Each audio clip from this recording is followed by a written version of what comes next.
Hello everyone, welcome to the Farnborough International Air Show 2026 in a different environment. I'm delighted to be at Vertical Aerospace's stand in the prototype of Valo as well, and I'm delighted to be joined by David King, who is the Chief Engineer at Vertical Aerospace. David, really good to have you with us, and thank you for being such gracious hosts and being in this wonderful aircraft as well. Thanks for joining us, Jason. No, really appreciate it. So, I'd like to talk a bit more about the flight test campaign. Our audience knows that Vertical is flying a lot, and it's great to see as well.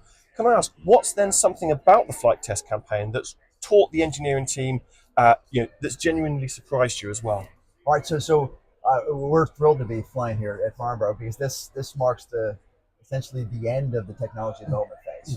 So we've completed the full envelope expansion through transition earlier this year, and so now we're doing 8-minute demonstrations here, right, where we just show the full envelope, take off and land vertically, do some helicopter maneuvers, convert to transition, come back and land. So now it's just routine. Right? We just do it a couple times a day, every day. But getting up to that point was the exciting point for an engineer, aerospace engineer, because you go through the discovery phase. And one of the more difficult things to model aerodynamically is the complex wake interactions during the transition phase.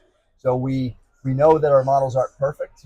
We don't know exactly where they're not perfect until you do the flight testing. So that was the area we had the most learning, was getting through the transition phase, knot by knot, learning how the wake affects and how it interacts from propeller to propeller, and then adjusting the flight control software so that we mitigate those effects so that we can get through the transition smoothly, efficiently, safely, and quickly.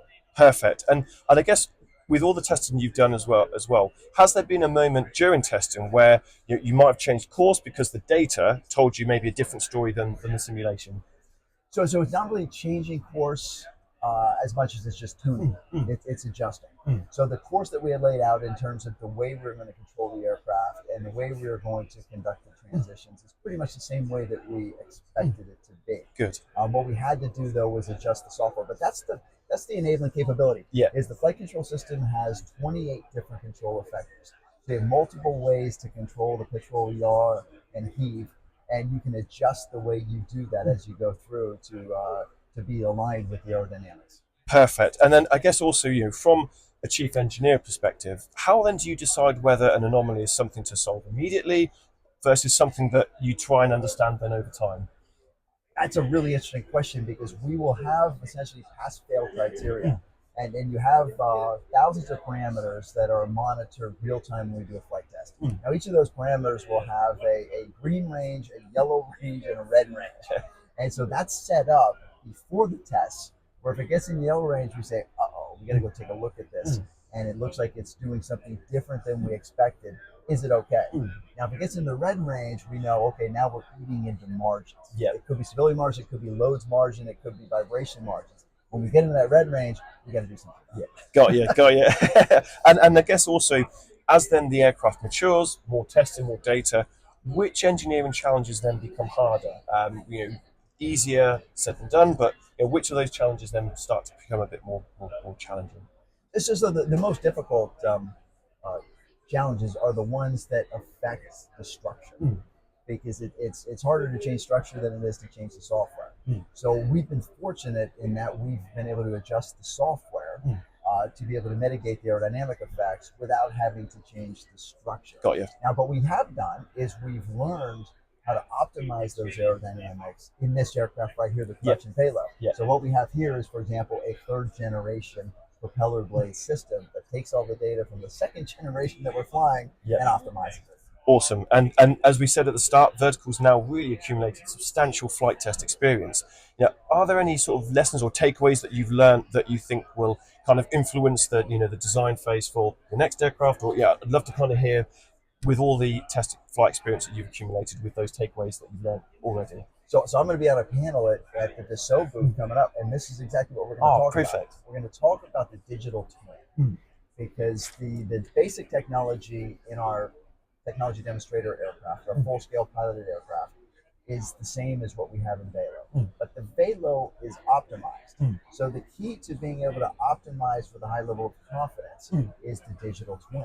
So we tweak and validate and adjust the digital models based on all the flight data. Then we take those models and we optimize the design for performance, for safety, for mass, for range, and then we apply that to the Valo. And now when we go test it on the Valo after we build 7 representative of the production design, then we have a high level of confidence that it's going to behave as expected because we've gone through the validation correlation on the prototypes. Excellent stuff. And looking back over the years, it's been an incredible journey for you and the team at Vertical too. Was there then a technical assumption maybe that the team had early on, which then you've simply completely rethought as you've done more of this testing and understanding of the aircraft? So one of the assumptions that we made early on ended up not being what we expected, but the assumption was conservative. So it's actually better than what we thought. And that has to do with hovering close to the ground. And if you get a chance to watch the flight demo today, go take a look at how stable it is very close to the ground. And then go pull up a video of the V-22 taking off of the ship and see how their procedure on a V-22 is to jump in the air and get over 10 feet. Because when you're close to the ground, you have these disturbances, right? This wake affecting the ground and this fountain effect. What we have seen is the bandwidth of the flight control system was high enough that we can hold a precise point close to the ground, and then that allows us to improve takeoff performance because we get a cushion, right? A better performance close to the ground than higher in the ground when you're hovering. Perfect. And if I could talk on certification, often described as proven in aircraft, is for sale. From an engineering perspective then, has preparing evidence for certification actually made the aircraft itself better? Yeah, so the engineering is threading the needle. Yeah. The performance and the certification safety standard. And the fact that we've been working with the CAA to essentially dry run some of the certification compliance on our prototypes, it gives us that practice run. So we're threading the needle on the prototypes, and then we take those methods and apply them to the Valo. Excellent. And then just finally, because I'm very conscious of your time as well, David, as well, looking ahead to the higher envelope testing, what are you personally most excited to learn about the aircraft?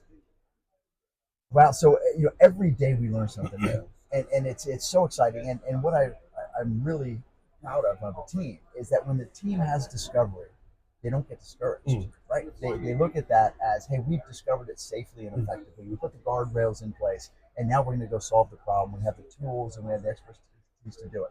So I expect that we are going to continue to discover. The volume of discovery will go down because we're past envelope expansion, but we're going to keep flying, and we're going to keep testing in the lab. We're going to keep iterating on our batteries to test it over and over and over again so that we have really accurate models. And when we discover it's how quickly you react to it that matters. Perfect. Well, David, thank you so much for your time today. Really appreciate your time and best of luck with the flight test campaign. We're really big fans and look forward to seeing more in the future. All right, thank you. Appreciate it. Bye-bye.